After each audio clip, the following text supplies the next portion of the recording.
Everyone, কেমন আছো সবাই? আশা করি সবাই ভালো আছো। আমিও খুব ভালো আছি।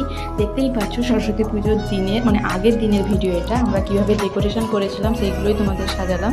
আর এদিকে দেখো রাত শুরু না হতে 9টার দিক করে আমাদের আলপনা দেওয়াও শুরু হয়ে গেছে। First year, second year, third year সবাই মিলে একসঙ্গেই দিয়েছি। আর দেখতেই পাচ্ছ এবং সবাইকে আমি একটু ভিডিও করে দেখাচ্ছিলাম, আমিও দিচ্ছিলাম আর এরাও দিচ্ছিলো। এগুলো আমাদের ক্লাসমেট, বোনেরাও দিচ্ছিল। দেখো মোটামুটি সবাই মিলে দেওয়ার জন্য খুবই তাড়াতাড়ি হয়ে গেছিলো। আর এদিকে দেখো এরা পরের দিন যেহেতু খিচুড়ি হবে সেই জন্য সবাই মিলে এখানেও কিছুজন লেগেছিলো, সেটারও একটু ভিডিও ক্লিপ নেওয়ার জন্যই আমি এসেছিলাম। তারপরে দেখো এরা আনাজ কাটছিল আর এদিকে কিছুজন ম্যাগাজিন হবে দেওয়াল পত্রিকা, এগুলোর জন্য সবাই মিলে রেডি করছিল।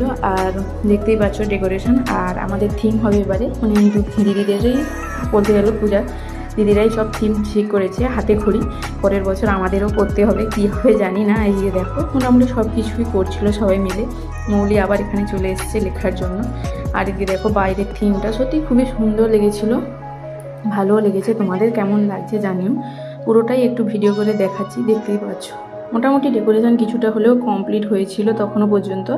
ওই দিন আমাদের উঠতে রাত 11টা মতো হয়ে গেছে। তারপর দিদিরা আবার খাওয়ার কিছুজন আয়োজন করেছিল, মশলা মুড়ি এবং সাথে চা, দুধ চা। তারপর দেখো সবাই খেয়ে দিয়ে নাচও শুরু করে দিয়েছিল। মোটামুটি সবার জন্য করেনি, যারা লাস্ট পর্যন্ত কাজে ছিল তাদের জন্যই মোটামুটি করেছিল। সবাই মিলে খেলাম, এনজয় করলাম। আর এটা তো নাচতে শুরু করে দিয়েছে, দেখতেই পাচ্ছ। তখনও পর্যন্ত কিন্তু কাজ বাকি ছিল, তাও বক্স চালিয়ে নাচ শুরু হয়ে গেছে, দেখতেই পাচ্ছিল।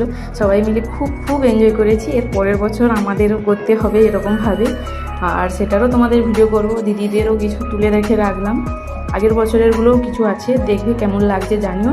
ভালো লাগলে লাইক, কমেন্ট, শেয়ার এবং সাবস্ক্রাইব করে পাশে থাকবে। চলো আজ এই পর্যন্ত, দেখা হচ্ছে নেক্সট ভিডিওতে। আর সরস্বতী পুজোর ভিডিওটা খুব তাড়াতাড়ি আসবে, আমি এডিট করে দেওয়ার চেষ্টা করব। চলো আজ এই পর্যন্ত, বাই।